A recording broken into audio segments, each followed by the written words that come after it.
I've been on a Star Wars kick lately, and when it comes to Star Wars games, the GameCube had some of the best. Many of them were exclusives back in the day. Most of the Star Wars games on the GameCube stand the test of time, so in this episode of the Big Retro Show, I'm going to talk about all of them.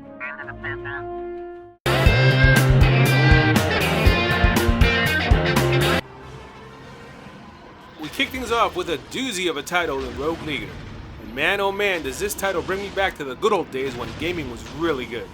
The fun that began on the N64 with the original Rogue Squadron is amplified in every way in this sequel. Rogue Leader is probably the best Star Wars space combat game ever made. Period. Now we are talking about a game that came out in 2001.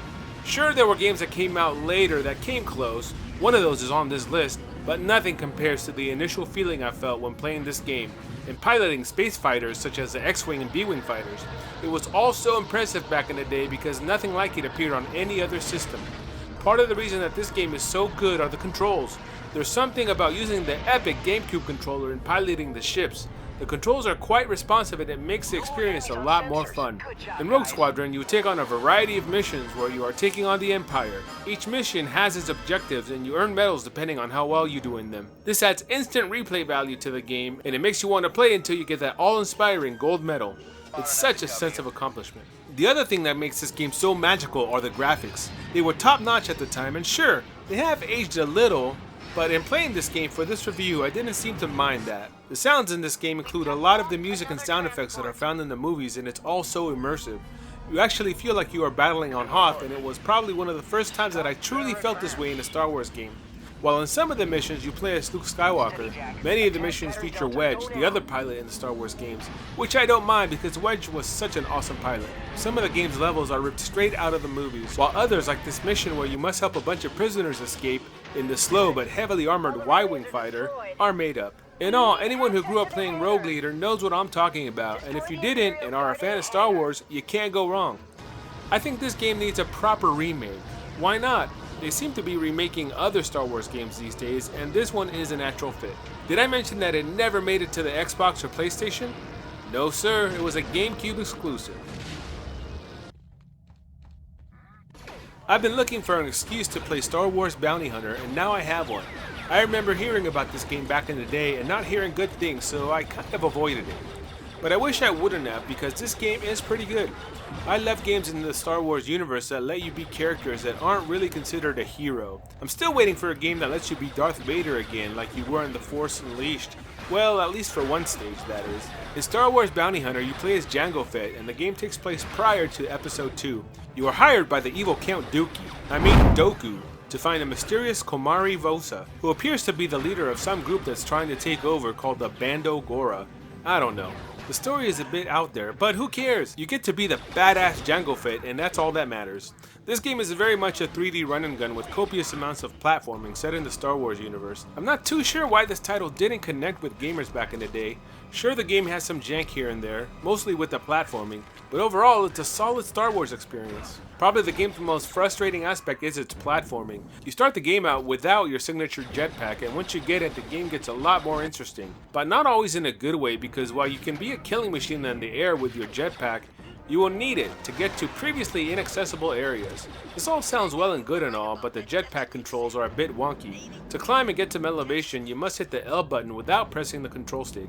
As you rise and want to move forward, you can then hit the direction you want to go in and pray that your jetpack has enough fuel to make it to the platform you were trying to get to, which most if not all of the time I didn't. Of course, the jetpack runs out of fuel after a few seconds, and this can be frustrating. The other supremely frustrating aspect of this game is the bounty hunting. You must first scan your target, mark them, and either kill them with your blaster or rope them with your rope gun. Then you must walk up to them and hit the Y button to claim the bounty. And while this seems easy enough, it's really cumbersome. You must first switch over to it using your D-pad, aim the damn thing, mark your target, change from your scanner to the rope, go up to the target and rope them, then hit the Y button. It's a lot of moves, and that's when your enemies start blasting at you. It's not always clear who the bounties are either. They can either just be standing there minding their own business, mindlessly existing before you ruin their day, or just be standing in the middle of a group of bad guys waiting for you to come and get them. The game's targeting system is solid enough, but it doesn't just target threats. It targets civilians alike, and they often run into your line of fire only to get smoked. Most of the enemies in this game are pushovers thanks due to your excellent blasters. It's really the only weapon you really need against any of them, but the game does sprinkle in rifles, this awesome flamethrower, and thermal detonators that you can use to take out your enemies. With all of my critiques of the game, I still had fun playing it, although the combat did get a little bit repetitive, and I often got stuck not knowing where to go. I guess I was looking at this game with my Star Wars goggles on, because I still think it's a worthy game to play. This game was also released on the PS2, so if you don't have it on GameCube, you can play it on that system.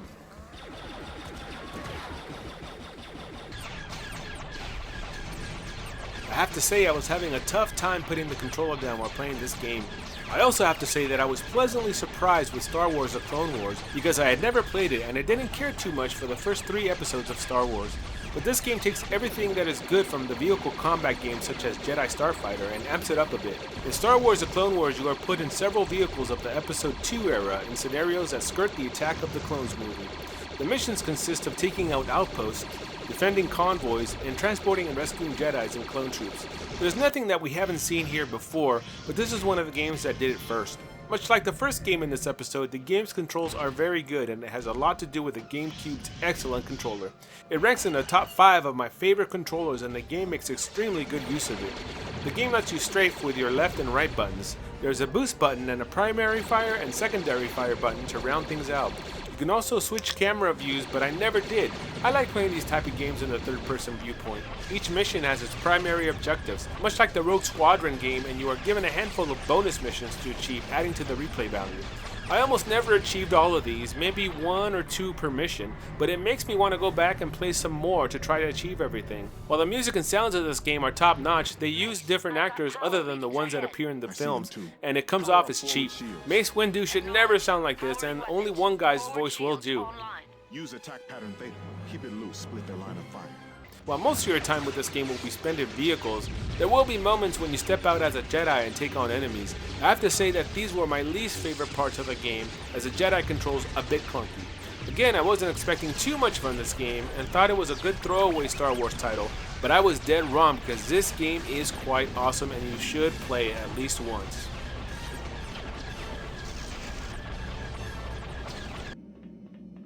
Jedi Knight 2 Jedi Outcast is a game that I have played on other platforms like the OG Xbox, and it's a game that I never really gave more than 30 minutes to. Something about it that was a bit too slow paced for me.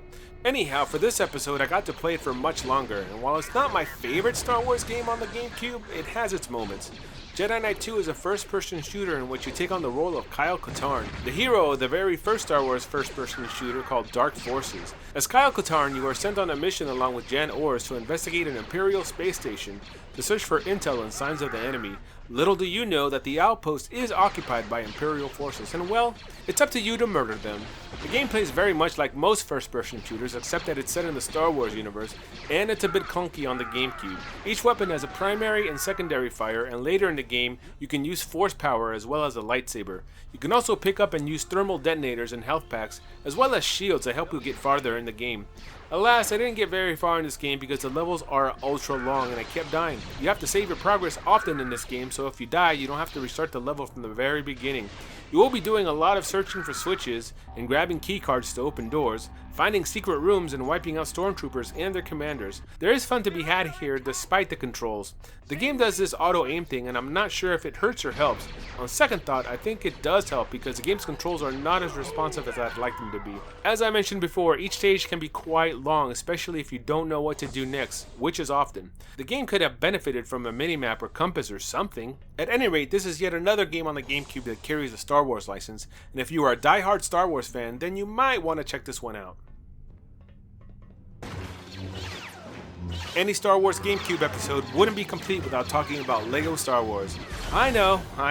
It's not my favorite game either, but it is a solid game and you don't even have to like Legos to enjoy it. But it sure does help. LEGO Star Wars follows the story as told in the first 3 episodes, and you play as a bunch of characters from the films. In fact, playing as multiple characters is at the very heart of this game and the way that you can access new areas. It's sort of like a 3D Metroidvania in the LEGO universe. To the best of my knowledge, this was the first of many LEGO games to come, and it was a banger back in the day. That's because the gameplay and game mechanics were so fresh for their time. You interact with the world by manipulating LEGO pieces and forming different things with them that help you get loot or access areas you wouldn't be able to access otherwise. This is both a blessing and a curse though, because a lot of the game involves choosing the right character for your mission. For example, I can't reach this puzzle piece because none of the characters I'm rolling with can jump high. To get the piece I have to have Jar Jar Binks in my party, and well, he doesn't come until later in episode 1, so I have to do some backtracking and replay the level again on free play mode. As a matter of fact, I think the game's designers wanted you to do a lot of backtracking.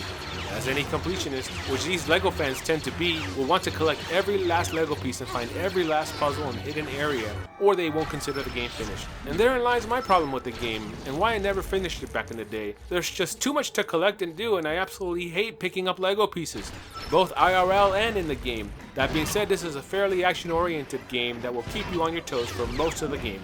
The game's cutscenes are minimal and best of all, silent, but they are hilarious. I can't tell you how much I appreciate this. Each character has their own favorite weapon and has their own special ability.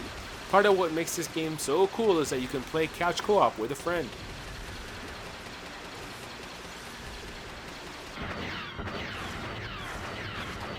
As a content creator, I play a lot of games, and the way that I tell if a game is good or not is my inability to put the game down and start editing footage. This is such a game. This one resonated with me a lot more than the first LEGO Star Wars game, and it's simply because it's the original trilogy and, in my opinion, the best out of the movies and the games. The game played very similar to the first game, except of course for the story and characters you play as. One notable upgrade to this game is that your characters can now do melee attacks. This is awesome, and it's comical seeing characters slap each other around. The game's comedy is apparent, as this game really doesn't take itself too seriously, albeit this is a seriously awesome experience any Star Wars fan should have. Part of the fun are the game's big battle scenes, and especially the vehicles you get to drive. It's always a good time getting into an ATST or a speeder bike, and LEGO Star Wars 2 manages to deliver a good time while staying true to its LEGO roots. I was seriously having a lot of fun with this game, and the thing is that I didn't think I would. I didn't really connect with the first LEGO game, and prior to the filming of this episode, I had stayed away from most LEGO games. But I'm glad I played it because this is one that I'm definitely going to go back to and play in free play mode to try and get all of the secrets this game has. This is a game that champions exploration, much like the first game, and going back through the levels with different character abilities is a must. The only gripe I had with this game is that it can sometimes be a bit challenging figuring out the puzzles. The game gives you all the pieces to solve the puzzles, the LEGO pieces that is, and it's up to you to find out how they all go together. There were some times when I was stuck and went to YouTube to find out how to progress. And then you spend time trying to figure out the puzzles, and then it hits you. You have to go back with a different character and use their ability to get the kit pieces and other items. At any rate, I had a blast with this game, and now it's one of my favorites on the good old GameCube. Of course, this is a game that was ported to other systems as well, and those visuals received a healthy upgrade, especially on the PS3 and the Xbox 360. Into the base. Well, we saved the best of the GameCube Star Wars games for last in Star Wars Rogue Squadron 3 Rebel Strike. Now this is a continuation of the excellent Rogue Squadron game and adds a bit more variety to the gameplay, which is a welcome addition. This is a game that really gives you a nostalgic feel of being a 90s kid and playing on the good old GameCube. I used to play this game quite often as a teenager, and it's as fun today as it was back then. Of course, this game is every bit as challenging as the first game, as you fly a variety of aircraft in the Star Wars universe in your mission to destroy the Empire. One of the things that sets this game apart though is that it takes the action out of the spaceships and into a third-person shooter mode. It was a big deal back then because it broke the tradition of the Rogue Squadron games that began on the N64. Purist flight simulator fans scoffed at the addition of the levels on the ground, but I thought they were a nice way to break the action up, and still do. The game's levels are all multi-layer, and you will have to complete certain tasks efficiently to earn the gold medals. Of course, I never did get a gold medal in this playthrough because it takes a bit of a time commitment to get everything just right. The way that the GameCube controller just perfectly fits the game's controls is really a masterclass in game design, and it's a wonder how come this game hasn't received a remake. It would certainly have to be approved by Disney. Well, good luck with that. But it's something that they really need to do. The game's visuals, sounds, and music really stretched the GameCube's limits back in the day, and it's one of these games that is a crown jewel on the GameCube. When I sold my GameCube collection back in the day so that I could buy an Xbox, this was one of the games that I missed the most. Luckily, I was able to purchase the game from another content creator, and I'm glad I did. This is the best Star Wars game on the GameCube, hands down in my opinion. But of course, you have yours, and I would like to know what you think is the best Star Wars game on the good old GameCube. So drop me a comment. And that's going to be it for the Big Retro Show. If you enjoyed this episode, leave a like and consider subscribing. I will catch you next time on the Big Retro Show. We've got your back.